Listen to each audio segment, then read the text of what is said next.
Hey everybody, Connor McIver. I am Connor with Honor. Today's the 8th of April, 2024. Today's going to be your show. We're going to talk about the top 5 reasons people are moving from San Fernando Valley and Los Angeles out to Santa Clarita. I'm going to give you those in a minute, but what I want to do is cover the local inventory super quick, talking about the market dynamics in Santa Clarita Valley as we've seen transpire over the last many years. I've been out here since 1998. I'll save you from all of that time because it has been a very dynamic market. But you remember back in '07, probably '06, '07, '08, when the market was building, building, building, then the bottom fell out of it. Well, people are estimating that that could be something, guesstimating, opinioning. They're thinking that that could be something that's going to be happening soon because of similar reasons. I will remind everyone that that last real estate market that collapsed had to do with a lot of factors that aren't present today. Number one factor is if you've tried to get a loan at all for any real estate during the last several years, you practically feel violated when you're done getting approved. They ask for so much information, employment verification, and all of those records. And in fact, they double check throughout the escrow process to make sure that you are actually still employed and not out there spending crazily buying things and getting new lines of credit and those sorts of items. So they keep watching.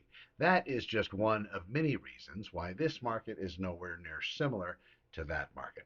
All right, very good. So today, last 7 days, 14 coming soon listings, new listings, 78 have hit the market in the past 7 days here in all the Santa Clarita Valley cities. That's going to be Castaic, Canyon Country, Newhall, Sauga, Stevenson Ranch, and of course Valencia. Price changes 40. That's actually up from last week. That gives me an indication that the market is still pretty hot as far as sellers go, but a lot of the sellers seem to be missing the pricing boat when it comes to putting what listing price they want to reflect online on the residential real estate. Couple points there before I get to the top 5 reasons. I was so excited. But one of the things to watch out for is this. I'm an agent. I come to your house, I talk to you, you say, oh yeah, I'm interviewing a few others. Oh really? What have they said? And they give you a number. Then all of a sudden I get happy and I give you a higher number. Whatever whomever you're hiring, make sure you make it a point to see what they're speaking about. If they throw you a number and that's it, it's in the air, it's as worthless as the air it's being carried on. Well, I guess that is kind of valuable. At the end of the day, though, you need something in writing. Make sure you get it in writing. If the agent didn't bring anything in writing and you still want to give them another chance, great. Follow up with them. Send an email to them. Say, hey, listen, thanks so much for coming to the listing appointment or me interviewing you to try to sell my house. You mentioned a particular price when we were sitting at the table. We were talking about strategy. You had asked me what other agents have told you. I was nice enough to give you that. And then you came up with a number that was a lot different than what they had told me. Would you please let me know, am I correct in you saying this? And is that what you would list my house for? And do you feel very confident that's the, well, it's hard to ask that question. I would ask it anyway, but realistically, nobody knows what's going to happen. Even when you're priced correctly, there were people back in '07 that were priced correctly. But when everything goes on hold, there were people that were priced correctly and in escrow with adequate qualified buyers at the time the fire started and the insurance industry shut down for Santa Clarita just for a little while. Everything went on hold.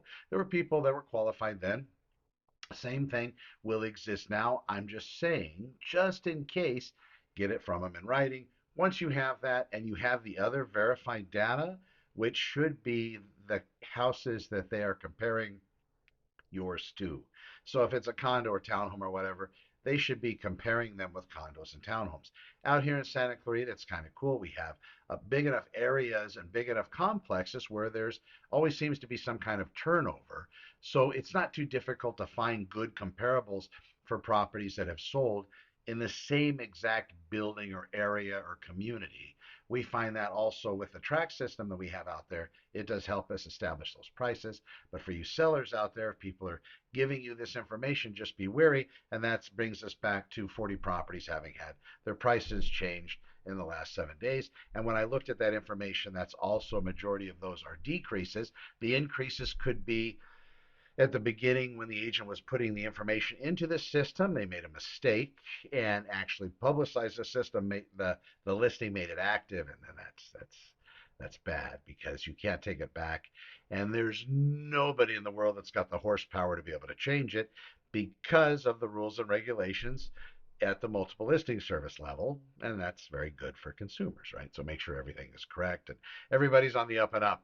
Back on market properties 25. These are 25 listings that have actually come back onto the market after having been in escrow. This goes on. You can count on a potential third, a quarter to a third of the real estate listings that go into escrow fall out at some particular point, and these numbers are making sense. You have, those back on market properties about 45. We got about 75, 78 new listings. That's about right, about a third currently.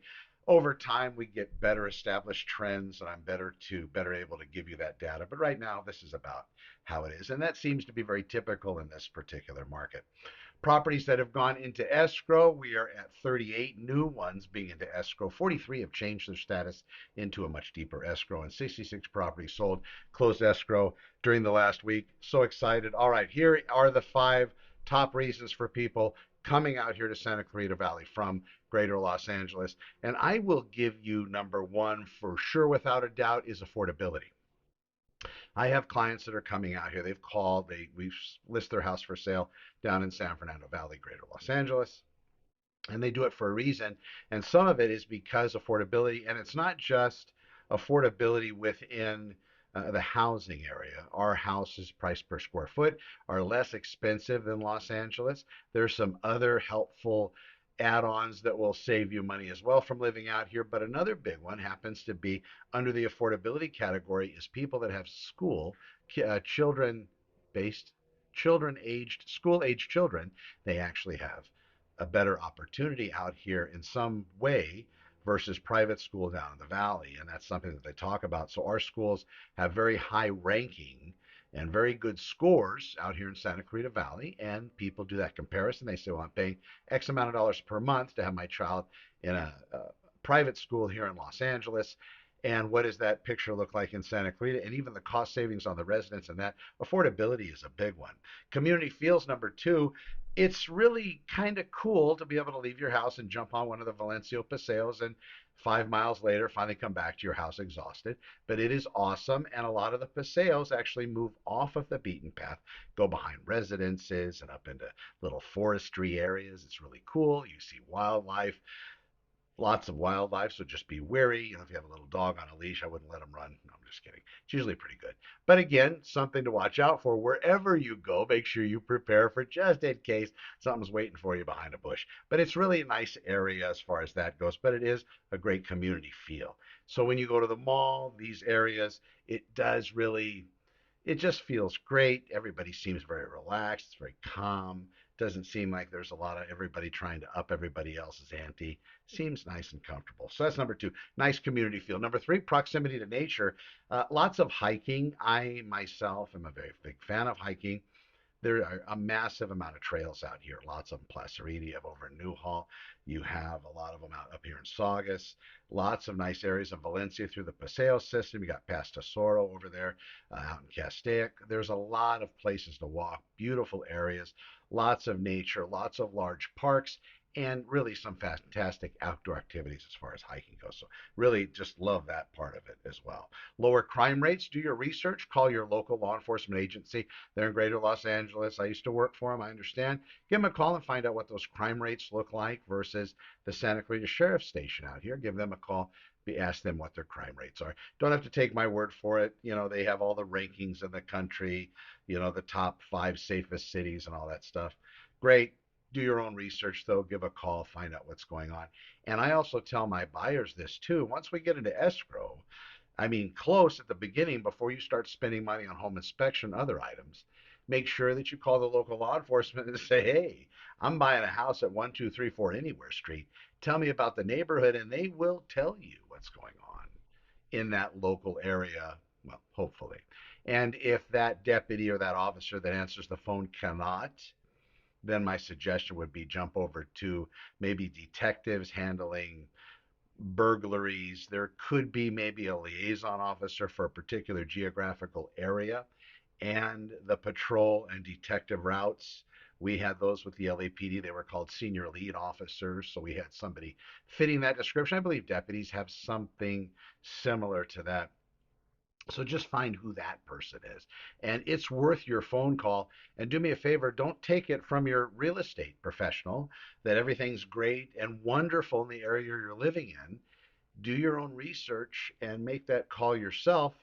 Agents have the vested interest. So, not that they would, but find out for yourself really. At the end of the day, it's going to serve you well. All right, so we had that. We talked a little bit about the schools. That is going to be number five, though.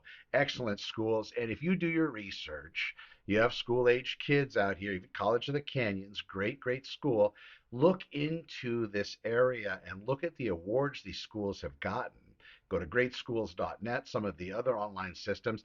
Just be wary when you put in your personal information. Understand that once you give up your name and email address and phone number, pretty much, well, it's probably already too late. That's just the way that works. So that's number five. So, five top reasons people are moving out here from Los Angeles, San Fernando Valley to Santa Clarita, California cities. I'm Connor with Honor. Thank you so much for checking out our daily show. I will be back tomorrow, a little bit late on the broadcast, but this will live and we shall all survive.